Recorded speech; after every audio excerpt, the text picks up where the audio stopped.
depression.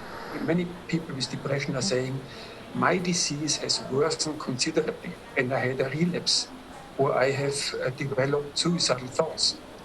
And this is really a big point of concern, because we are speaking about many, many people, because depression is a prevalent disorder. In many countries, every year, about 8% of the adult population suffers from depressive disorders. While falling coronavirus infection rates are raising hopes of business reopenings, the lasting impact is likely to be felt for some time to come. It's becoming increasingly common to hear young people complain here that they feel forgotten or that their well-being is an afterthought when it comes to public policy. And those feelings could be compounded even further soon, with the government giving new rights to people who have been vaccinated, and in doing so, potentially widening existing divisions, with some people allowed to socialise again in big groups, while others will be forced to remain at home. People who have received both doses of their vaccine will now be able to attend larger gatherings and be exempted from nighttime curfews. But that group is largely made up of people aged over 70. And for those in their 20s or 30s, it could be months before they're afforded the same rights. The government is promising to have a majority of adults vaccinated by the summer.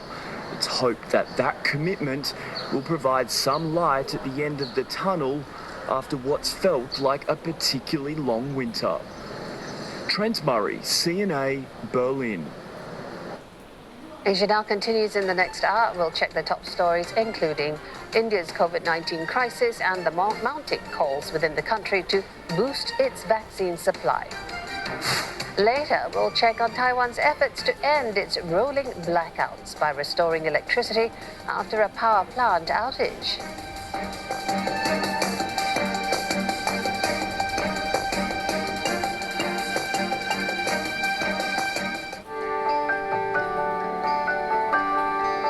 Look forward to brighter skies. The weather, sponsored by Qatar Airways.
Sponsored by Qatar Airways.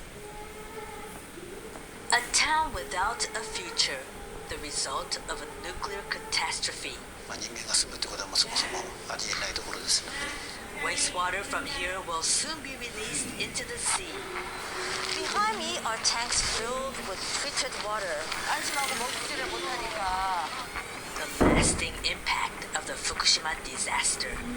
Friday on CNA Correspondent.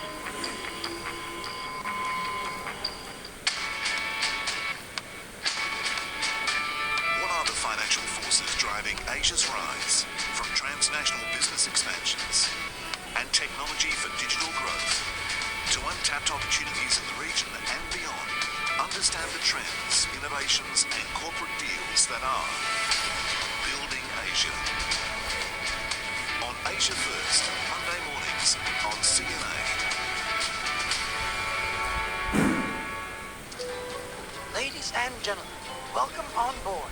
Local artist Yip Yu Chung takes a trip down memory lane. to retrace his parents' first flight out of Singapore in the 1970s. There's a sense of romance. Traveling feels in that sense very exclusive. What was it like to fly during the golden age of aviation? When the Concorde, the pilots can see the curvature of the Earth. Into the Vault 3, Wednesday on CNA.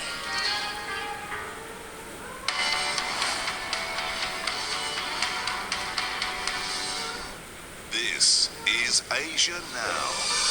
It is 6 p.m. in Singapore and Hong Kong, 3:30 in New Delhi and 5 o'clock in Jakarta. I'm Jill Newbrunner.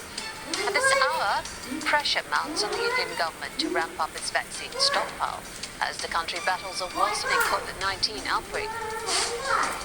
Thailand's COVID-19 cases hit a new record as clusters spread in Bangkok prisons. Palestinian Muslims brace for more violence as they mark the end of Ramadan. Israeli forces and Palestinian militants have vowed to continue attacks.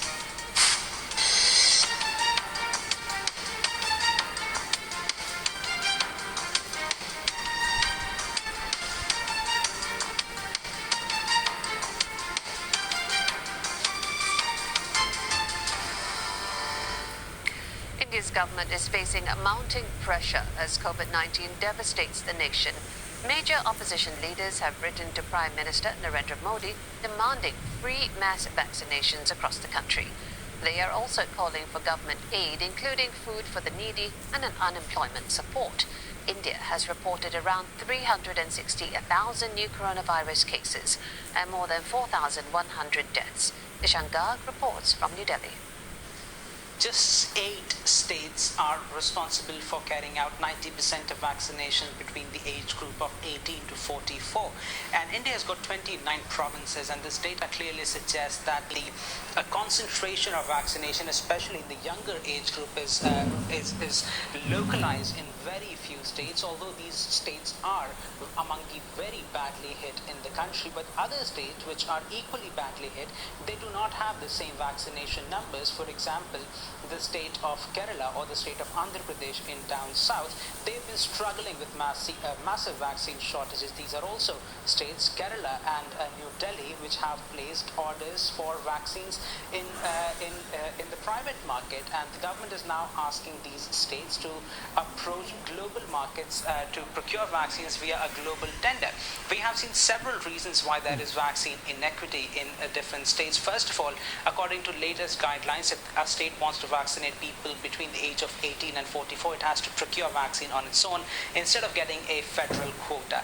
That means that states which are richer have got the ability to pay for vaccines, and states which do not, they can't procure vaccines for their citizens. On top of this, there's also criticism of the way the vaccine is being rolled out. Several factors that need to be taken into consideration, like active caseload and poor healthcare infrastructure, are not being taken into consideration, especially for vaccinating people between ages 18 to 44. At the same time, researchers are looking into the mutant coronavirus strain which first emerged in India. They are trying to see how effective vaccines are against the B1617 variant. According to the Indian government data, more than 175 million people have received at least one vaccine dose. Authorities are managing to inoculate almost 2.5 million people a day. The WHO has already said vaccines continue to be effective against the Indian variant. More specifically, the EU's drug watchdog says vaccines using mRNA technology appear to neutralize the variant. It says there's promising evidence that jabs using Pfizer, BioNTech and Moderna appear to work, though it's monitoring very closely data emerging about the variant. But in India, most vaccines are from Covaxin and Covishield. Neither of them use mRNA technology. Covaxin was approved despite still being under clinical trials, and Covishield is the locally manufactured version of the AstraZeneca vaccine. Some COVID-19 vaccine makers are also looking specifically target the variant of concern found in India. Chinese experts say local manufacturers could produce suitable jabs against the strain in a few months. Sinovac says it's studying the different mutations. It says an updated shot could be produced in 10 weeks after cultivating the mutated strain. A Global Times report cited experts saying a vaccine upgrade can be finished in 2 months, followed by an animal trial or phase 1 human trial. This would be enough to seek regulatory approval for emergency use. Sinovac's vaccine is currently being used in more than 30 countries.